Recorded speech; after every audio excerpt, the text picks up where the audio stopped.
राहुल और प्रिया, एक नए शादीशुदा जोड़े, ने अपनी पहली छुट्टियों के लिए एक सुनसान जंगल के बीच स्थित पुराने रिसोर्ट का चुनाव किया। यह जगह उनके दोस्त ने सुझाई थी, जिसने इसे शांति और प्रकृति का सच्चा अनुभव बताया था।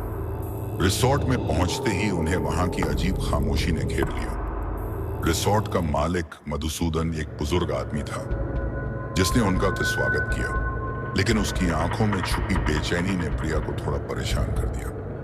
हमारे सबसे अच्छे कमरे में आपका इंतजाम किया गया है, मधुसूदन ने मुस्कुराते हुए कहा, और उन्हें रिसोर्ट के पिछले हिस्से में बने एक बड़े कमरे तक ले गया। कमरा बेहद खूबसूरत था, लेकिन जैसे ही प्रिया ने खिड़की खोली, उसे लगा जैसे कोई दूर से उसे देख रहा हो। उसने फौरन खिड़की बंद कर दी और राहुल से कहा, मुझे कुछ अजीब लग रहा है। राहुल हंसते हुए बोला, यह तुम्हारा वहम है, जंगल की जगहें ऐसी ही होती हैं। रात का समय हुआ, दोनों डिनर करके सोने की तैयारी कर रहे थे। तभी प्रिया को महसूस हुआ जैसे कोई हल्की सी परछाई कमरे के बाहर गुजर रही हो। उसने राहुल को बताया, लेकिन राहुल ने इसे फिर से उसका वहम कहकर टाल दिया। आधी रात के समय प्रिया की आंख अचानक खुल गई। उसने देखा कि कमरे का दरवाजा हल्का सा खुला हुआ था। वह उठी और धीरे धीरे दरवाजे के पास गई। दरवाजे के बाहर एक हल्की परछाई दिखी, जो उसे रिसोर्ट के पुराने हिस्से की तरफ इशारा कर रही थी। राहुल, उठो, मैंने कुछ देखा। प्रिया ने राहुल को झकझोरकर उठाया। राहुल ने उसकी बात को गंभीरता से लिया और दोनों टॉर्च लेकर उस दिशा में चल पड़े। रिसोर्ट का पुराना हिस्सा जर्जर और धूल भरा था। वहां एक सीढ़ी नीचे की ओर जाती थी, जहां से हल्की सी सर्द हवा आ रही थी। यहां कुछ अजीब है, राहुल ने कहा। जैसे ही वे नीचे गए, एक पुरानी लोहे की अलमारी दिखी। अलमारी के ऊपर खून के सूखे निशान थे। प्रिया ने डरते हुए कहा, यहां कुछ बुरा हुआ है। तभी एक आवाज गूंजती है, मुझे न्याय दिलाओ। दोनों के रोंगटे खड़े हो गए। ये आवाज उसी परछाई की थी जो उन्हें यहां तक लाई थी। राहुल और प्रिया के होश उड़ चुके थे। वह गूंजती हुई आवाज को आने, मुझे न्याय दिलाओ, उनके कानों में बार बार गूंज रही थी। डर के बावजूद दोनों ने हिम्मत जुटाई और उस पुरानी लोहे की अलमारी को खोलने का फैसला किया। राहुल ने धीरे धीरे अलमारी का जंग खाया दरवाजा खोला। अंदर एक पुराना धूल से ढका हुआ डिब्बा रखा हुआ था। प्रिया ने कांपते हाथों से डिब्बा उठाया। जैसे ही उसने उसे खोला, अंदर एक पुरानी डायरी और एक सुनहरी कंगन रखा हुआ मिला। यह डायरी किसकी हो सकती है? प्रिया ने पूछा। राहुल ने जवाब दिया, शायद यह उसी परछाई का कोई सुराग है। चलो इसे पढ़ते हैं। दोनों वहीं बैठ गए और डायरी के पन्ने पलटने लगे। डायरी किसी कव्या नाम की लड़की की थी। पहले पन्ने पर लिखा था, यह मेरा आखिरी संदेश है। अगर कोई इसे पढ़ रहा है तो जान ले कि मुझे इस दुनिया से बेदर्दी से मिटा दिया गया। मेरी कहानी इस रिसोर्ट की दीवारों में छिपी है। डायरी में आगे लिखा था कि कव्या इस रिसोर्ट के मालिक मधुसूदन की बहन थी। वह बेहद सुंदर और मासूम थी, लेकिन उसकी जिंदगी में अंधकार तब आया जब उसने गांव के एक लड़के अर्जुन से प्यार किया।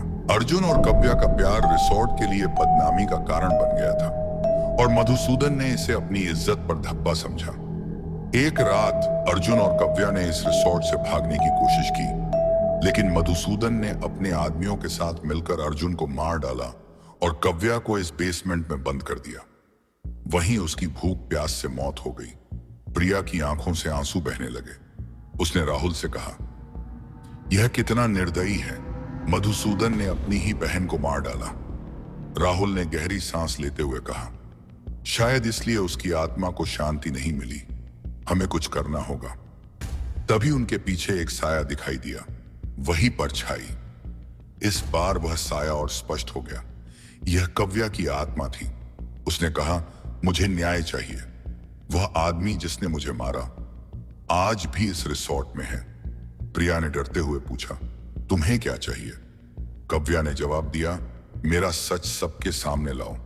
उसे मेरे गुनाहों का हिसाब देना होगा, तभी मुझे शांति मिलेगी।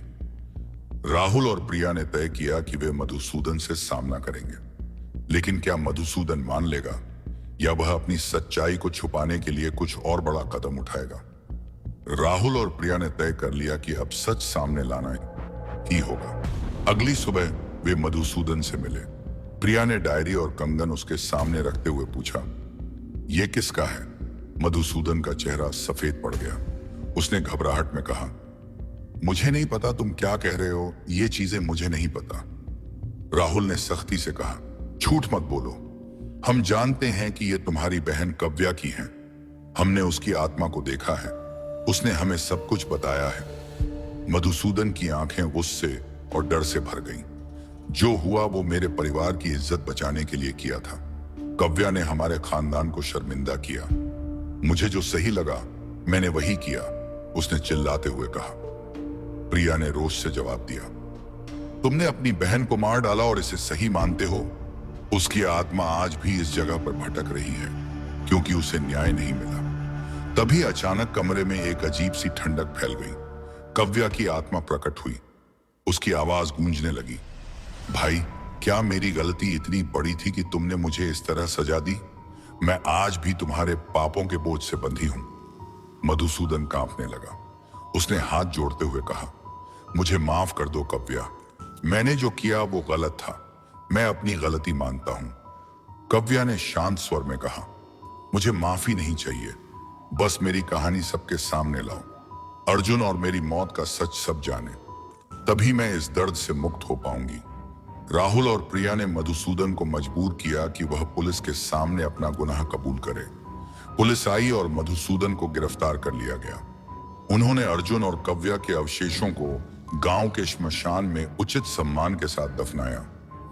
जैसे ही अंतिम संस्कार पूरा हुआ, कव्या की आत्मा प्रकट हुई। इस बार वह शांत और मुस्कुराती हुई दिखी।